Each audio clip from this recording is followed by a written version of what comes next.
3 में हम y का मान किसी भी समीकरण में रखकर x के मान को प्राप्त कर सकते हैं। हम लिख सकते हैं कि y का मान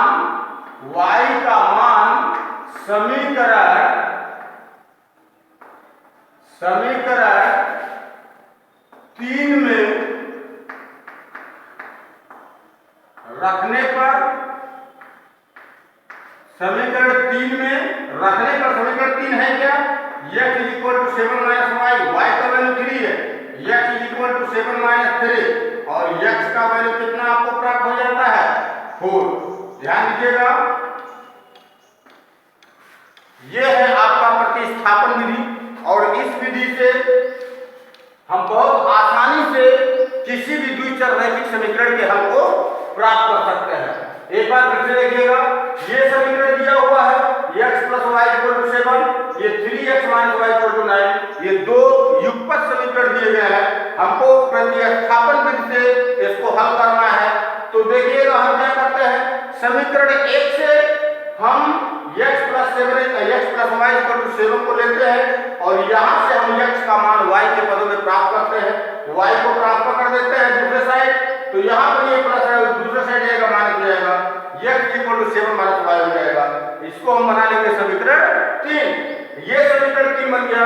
अब देखिएगा x का मान, अब ये जो समीकरण 3 हमारा प्राप्त हुआ, ये समीकरण 1 से प्राप्त हुआ। किससे प्राप्त हुआ है, समीकरण 1 से, और ये समीकरण 1 से प्राप्त होने के नाते अब जो x का मान हमको प्राप्त हुआ है उसको हम समीकरण 2 में प्रतिस्थापित करेंगे।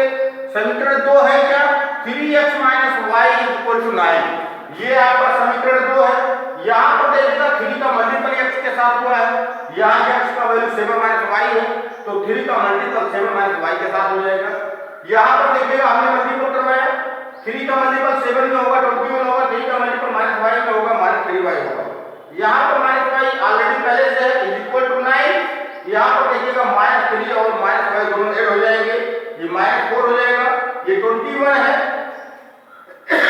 देखिएगा -4y को ट्रांसफर कर दिया, 9 को उधर ले गए, -4y को उधर ले आएंगे तो ये प्लस हो जाएगा, 9 को उधर ले जाएंगे तो ये माइनस हो जाएगा।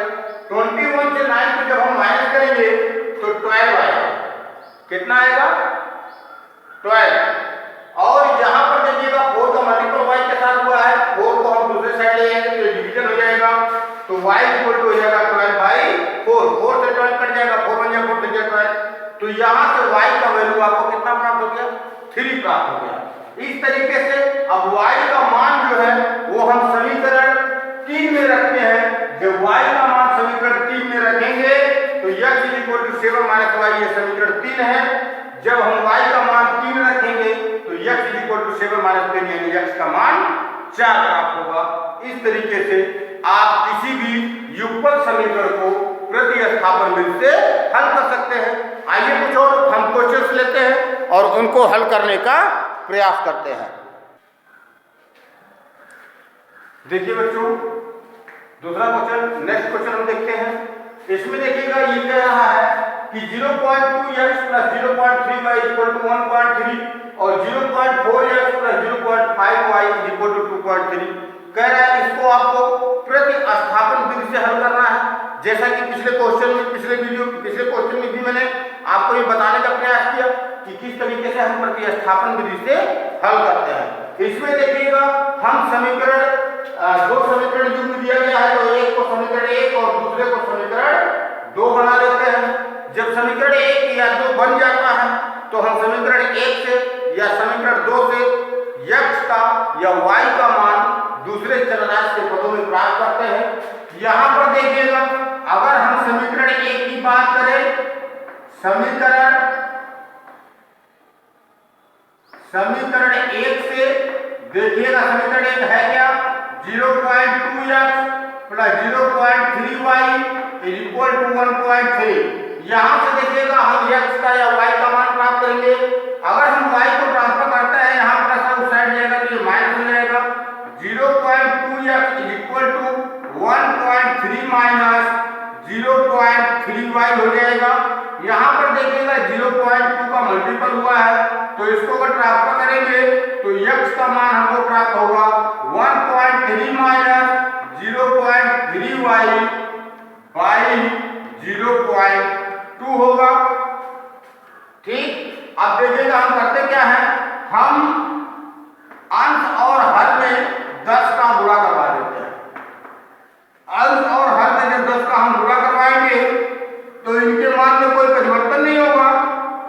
10 का गुणा 1.3 के साथ होगा तो ये 13 हो जाएगा, माइनस 10 का मल्टीपल 0.3 के साथ होगा तो ये 3y हो जाएगा, और नीचे देखिएगा 0.2 के साथ जब 10 का मल्टीपल होगा तो ये हो जाएगा 2, और ये आपको प्राप्त हो जाता है समीकरण 3। ये आपको प्राप्त हो जाता है समीकरण 3, और जब समीकरण 3 प्राप्त हो जाता है तो समीकरण 3 से हम x के मान को समीकरण 2 में प्रतिस्थापित करते हैं। इसको लिखेंगे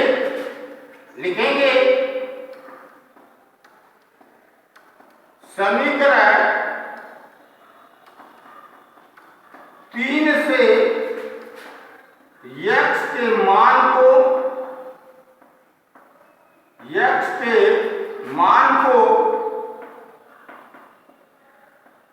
समीकरण 2 में प्रतिस्थापित करने पर,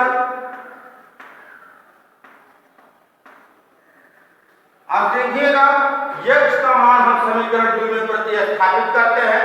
समीकरण 2 है क्या, 0.4x plus 0.5y is equal to 2.3। अब देखिएगा x का मान ये है, इसको यहां प्रतिस्थापित करेंगे, ये होगा 0.4, इसका मल्टीपल होगा, ये होगा 13 माइनस 3y बाई 2 के साथ, और यहां पर देखिएगा plus 0.5y is equal to 2.3। अब देखिएगा क्योंकि इसका मल्टीपल इसके साथ हुआ है, 2 से इंडिविजुअल है, इसको हम डिवाइड कर देते हैं, तो ये हो जाएगा आपका 2 से कट जाएगा, 2 1 जा 2 2 जा 4, तो ये हो जाएगा 0.2 into 13 minus 3y plus 0.5y is equal to 2.3। अब देखिएगा 0.2 का मल्टीपल कर लेते हैं, तो 0.2 का मल्टीपल 13 के साथ करेंगे, 13 2 26 होता है, ये होगा 2.6 माइनस 0.2 का मल्टीपल 3 के साथ करते हैं तो 0.6y होगा plus 0.5y is equal to 2.3।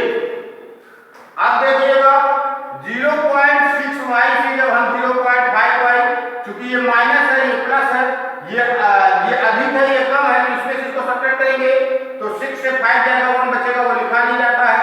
खैर ये देखिएगा पॉइंट में लिखा जाएगा 2.6 minus 0.1y is equal to 2.3। अब देखिएगा हम क्या करते हैं, 2.6 को उस साइड ले जाते हैं, यहाँ पर यही बचेगा आपका minus 0.1y is equal to 2.3 minus 2.6। देखिएगा ये कम है, इसमें से इसको सब्ट्रैक्ट करेंगे, इसका साइन लगेगा माइनस का, minus 0.1y is equal to ये आपका बचेगा 0.3। यहाँ पर देखिएगा ये माइनस में आएगा, और यहाँ पर भी माइनस, यहाँ पर भी माइनस, माइनस कर जाएगा, 0.1 का मल्टीपल हुआ है, इसको ट्रांसफर करेंगे तो y इक्वल टू 0.3 बाई 0.1 होगा, ये भी माइनस माइनस करके प्लस हो जाएगा। ऊपर नीचे हम अगर 10 का गुणा करवाते हैं तो y इक्वल टू आपको प्राप्त होगा कितना, 3। y का मान कितना प्राप्त हुआ, 3 प्राप्त हुआ। इस तरीके से जब y का मान प्राप्त हो गया तो y का मान समीकरण 3 में रखकर आप x का मान निकाल सकते हैं। आप लिख सकते हैं y का मान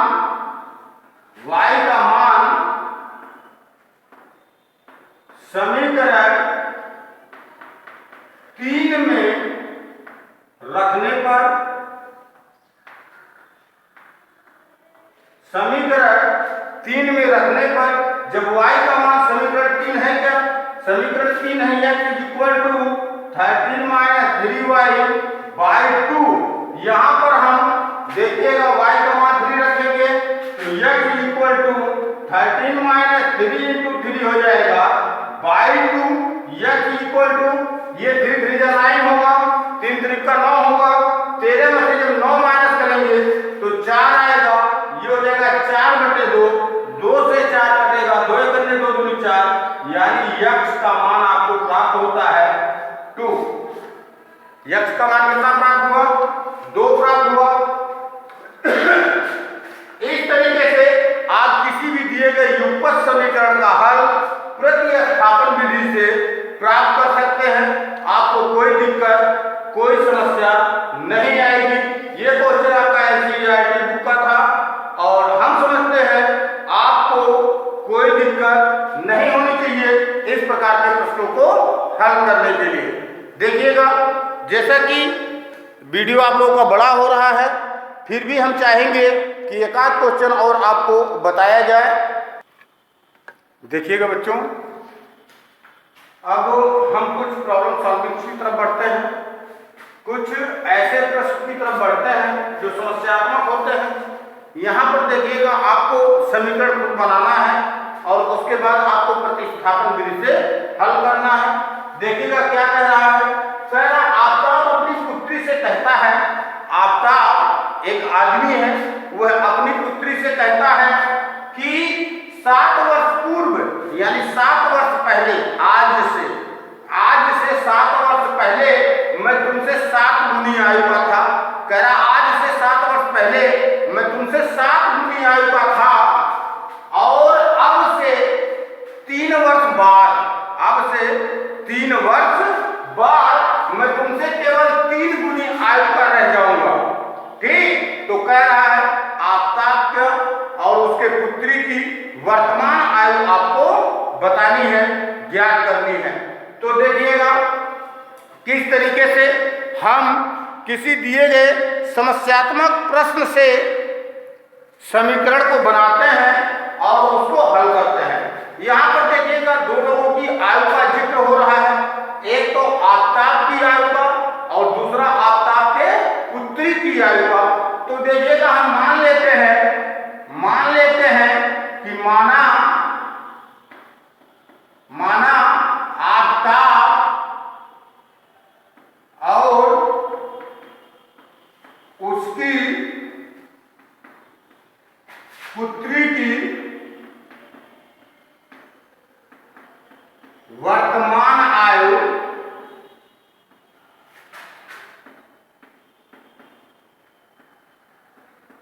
x और y पर ध्यान दीजिएगा। हमने मान लिया क्योंकि हमको पता नहीं है, ना तो आफ्ताब की आयु मालूम है ना तो उसकी पुत्री की आयु मालूम है। तो यहाँ पर हमने क्या किया, हमने दोनों की आयु को क्रमशः x और y मान लिया। आफ्ताब की आयु x वर्ष हो गई और उसके पुत्री की आयु y वर्ष। तो देखिएगा प्रथम शर्त के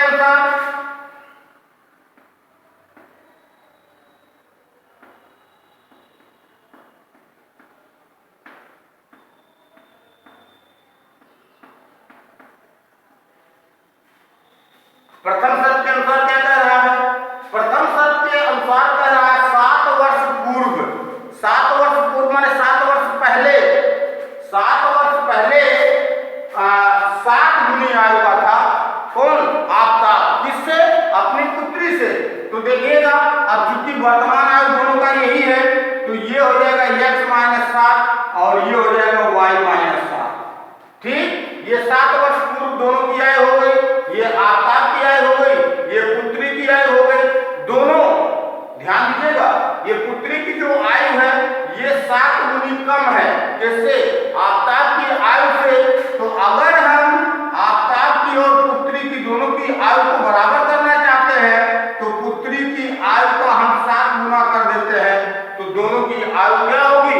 बराबर हो जाएगी। यहाँ पर देखिएगा x - 7 इसका मल्टीपल कर देंगे 7y - 49। यहाँ से देखिएगा 7 को उधर ले आएंगे, 7y को उधर ले आएंगे, x 7y को उधर लाएंगे -7y इक्वल टू -49 -7 ले जाएगा तो +7 हो जाएगा। ये हो जाएगा x - 7y -42 होगा और यहां से आपको प्राप्त होगा समीकरण 1। अब जब समीकरण 1 प्राप्त हो गया तो हम द्वितीय शर्त के अनुसार देखते हैं।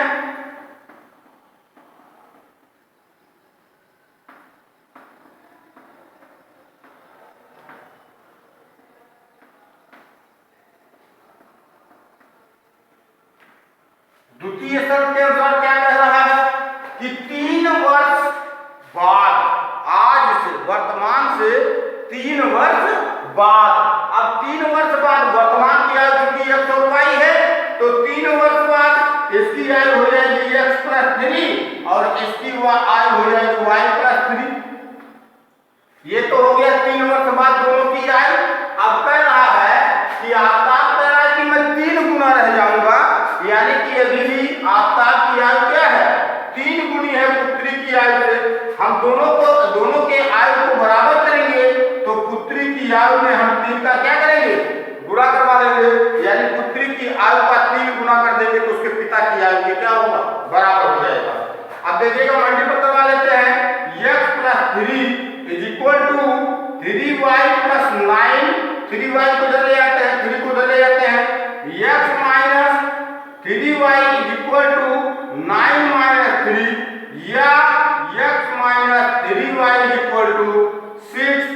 ये आपको प्राप्त होगा दूसरा समीकरण। यहां से देखिएगा ये आपको पहला समीकरण प्राप्त हुआ है और यहां से देखिएगा आपको दूसरा समीकरण प्राप्त हो गया। जब आपको 2 समीकरण प्राप्त हो गए, अब कह रहा है प्रतिस्थापन विधि से आपको हल प्राप्त करना है। तो देखिएगा समीकरण 1 से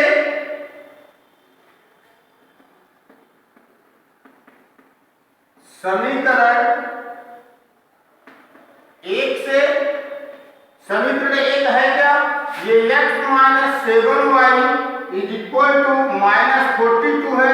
यहां से देखिएगा हम x का मान y के पदों में प्राप्त करते हैं, इसको ट्रांसफर करते हैं तो x = 7y - 42 होगा। ये आपका बनेगा समीकरण 3। क्या बनेगा समीकरण 3। अब देखिएगा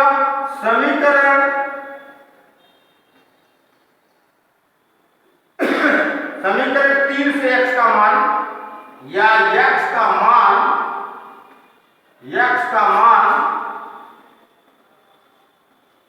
समीकरण 2 में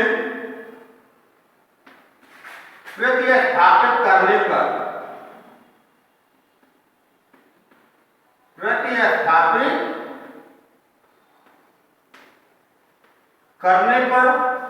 देखिएगा समीकरण 2 क्या है। समीकरण 2 है x - 3y = 6। समीकरण 2 में हम x का मान प्रतिस्थापित करते हैं, x - 3y = 6, x का मान है 7y - 42, यहाँ पर -3y = 6। देखिएगा -42 को उस साइड ले जाएंगे तो प्लस हो जाएगा और 7 से 3 माइनस करेंगे तो ये 4y होगा = 6 + 42, यानी कि 4y = ये हो जाएगा 48। यहाँ 4 का मल्टीपल हुआ है, y = 48/4 होगा, 4 × 1 = 4, 2 × 8, y = 12। y = 12 प्राप्त हुआ।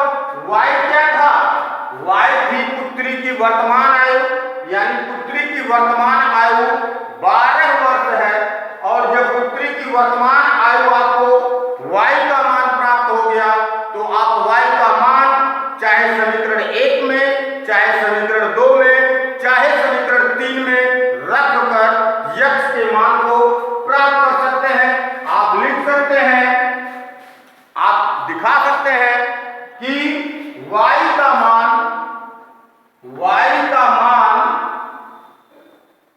समीकरण 3 में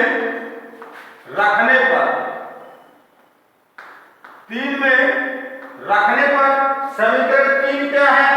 समीकरण 3 आपका है x = 7y - 42। यहाँ पर y का मान 12 प्राप्त हो गया है, x =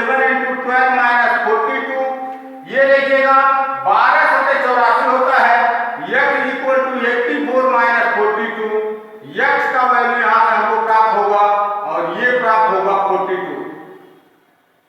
यक्स क्या है? यक्स पिता की आयु है, यानी आफ्ताब की वर्तमान आयु है। तो अब वर्तमान आयु 42 वर्ष हो गई आफ्ताब की और वर्तमान आयु पुत्री की हो गई 12 वर्ष। आज से 7 वर्ष पूर्व जब हम बात करेंगे तो पिता की आयु होगी 35 वर्ष और पुत्री की आयु होगी 5 वर्ष। समझ रहे हैं? आज से 7 वर्ष अगर हम पहले पूर्व की बात करें तो पिता की आयु यानी 42 में से 7 घटाएंगे 35 आएगा और 12 में से 7 घटाएंगे 5 आएगा। पिता की आयु 35 वर्ष और पुत्री की आयु 5 वर्ष होगी आज के 7 साल पहले। और आज के 3 साल बाद पुत्री की आयु 12 3 15 वर्ष हो जाएगी और पिता की आयु 42 3 45 वर्ष हो जाएगी। 15 3 45 यानी 3 गुनी होगी। इस तरीके से हम किसी भी दिए गए समस्यात्मक प्रश्नों को हल करते हैं, उनके समीकरण को प्राप्त करते हैं और जब समीकरण प्राप्त हो जाता है तो उनको दिए गए नियमों के अनुसार, चाहे वह प्रतिस्थापन विधि हो या विलोपन विधि हो या वज्र गुणनखंड विधि हो या इसी प्रकार से हम ग्राफ विधि का भी इस्तेमाल करके इनके हल को प्राप्त कर सकते हैं। हम समझते हैं वीडियो आप लोगों का बहुत लंबा हो रहा है, फिर भी आज के इस वीडियो में अभी तक आप लोगों ने प्रतिस्थापन विधि के बारे में सीखा। देखिएगा कुछ क्वेश्चन हम और बताते, लेकिन वीडियो आपका बहुत लंबा हो जा रहा है। हम चाह रहे हैं कि अगले वीडियो में हम फिर एक बार इसी पर चर्चा करेंगे और फिर आगे बढ़ेंगे और हम आपको विलोपन विधि और वज्र गुणनखंड विधि के बारे में बताएंगे। तो आज के लिए इतना ही। धन्यवाद।